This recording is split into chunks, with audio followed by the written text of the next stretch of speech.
The Jewish people in Israel are considered one of the happiest people in the world in all the surveys, even though we're being attacked all the time.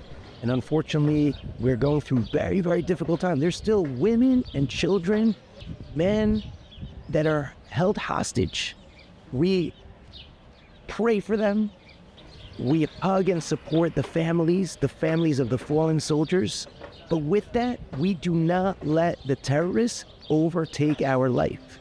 We are not a people that live as victims, but rather as people that have a mission. When you know you have a mission to bring to the world, that you are bringing good to the world, light to the world, you keep on waking up every day and saying, what good could I bring to the world today? What acts of kindness, what words of wisdom could I share with other people? And then we celebrate our life story. When we were redeemed from Egypt, it was an eternal redemption. The Jewish people are never going to be slaves again. Even in the concentration camps, you cannot enslave our mind. And we've lived through terrible acts against the Jewish people throughout all history, where they killed us and they took us hostage, but they never enslaved our mind. Our mind is always there to bring good to the world. That's our mission. When we talk about this institution, AISH, tell us a little bit about AISH. What is AISH? AISH was founded by Rabbi Noach Weinberg, and it's actually a center and with a goal of allowing Jews from all over the world to connect to their heritage, to Jewish wisdom, and to Israel. So it's a home for Jews from any background, any denomination, to come here and understand what Judaism is all about.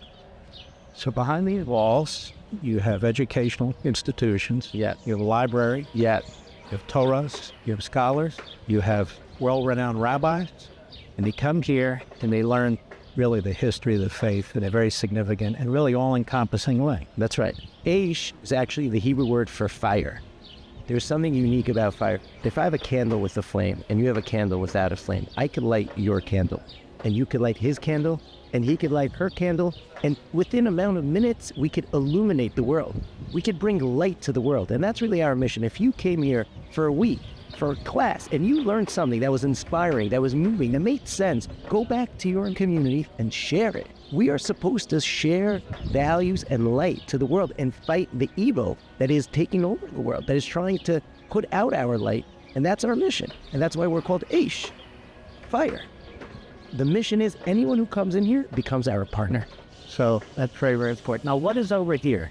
You look over here, this village, which is mainly an Arab village, that is the ancient city of David. They found David's palace there. The city of David predates Jerusalem proper, correct? Yes.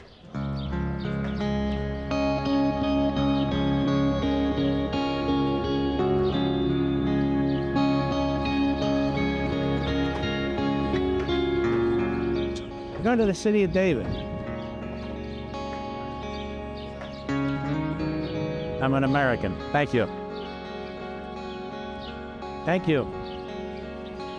Thank you.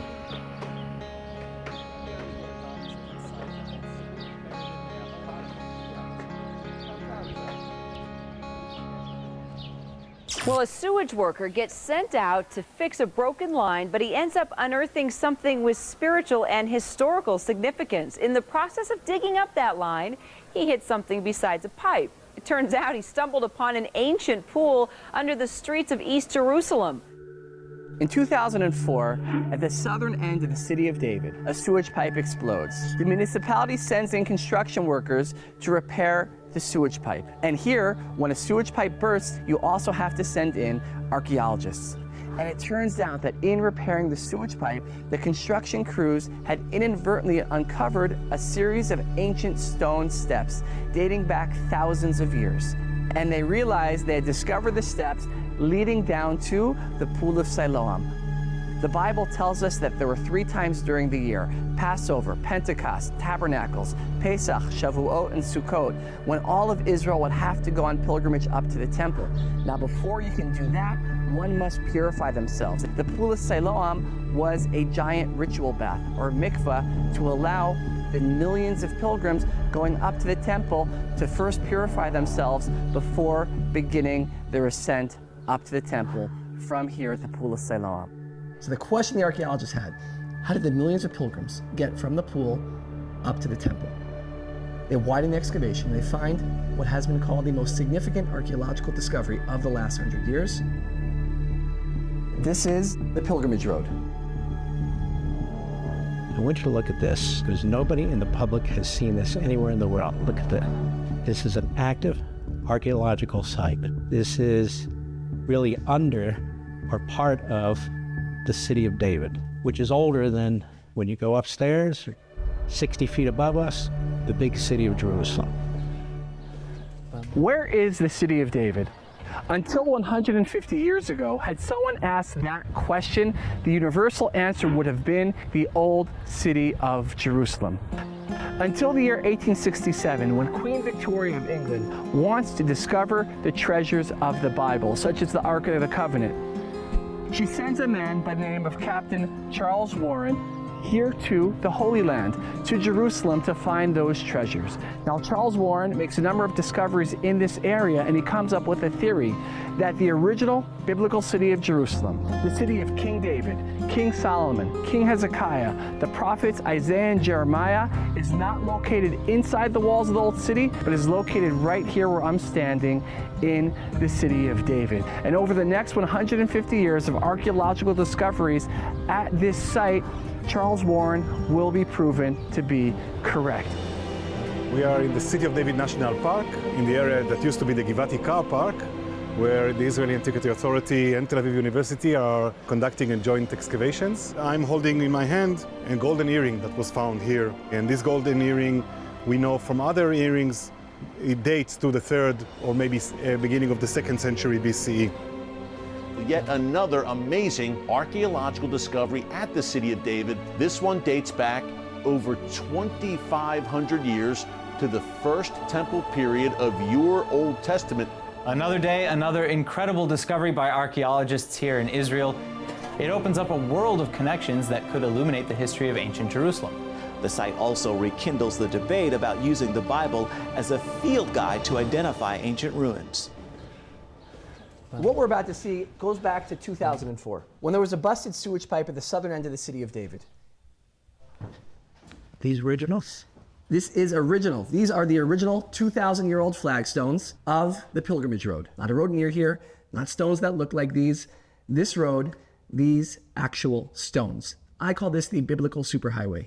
Anywhere you wanted to go in Jerusalem 2,000 years ago, this is the road that's taking you there. Now, 2,000 years ago, we're under the sky, right? The only reason you have all the engineering here today is to support the modern day neighborhood of the city of David. Which was built right on top. That's right.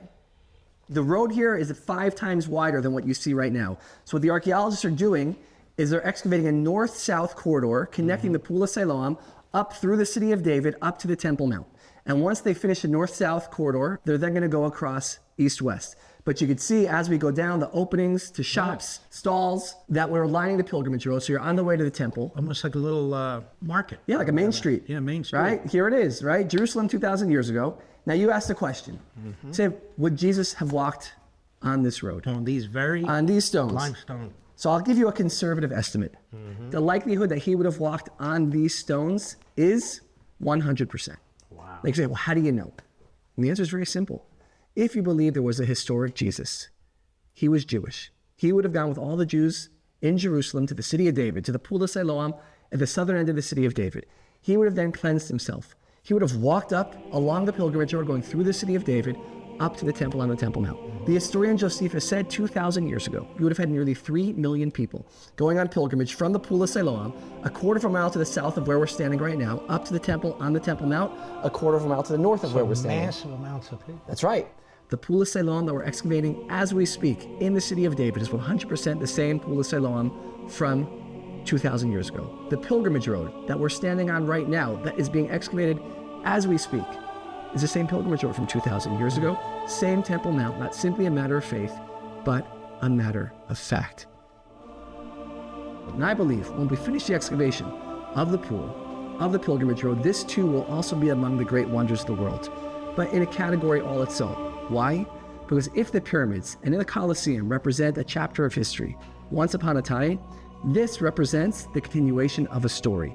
The Egyptians are gone, the Babylonians are gone, the Romans are gone. Jerusalem is still standing. The story of Jerusalem of the Jewish people is of a people and a place that has been knocked down time and time again. And so you can see why the Palestinians want this to stop. That's right. Because they want to deny Judaism and Christianity That's right. their history.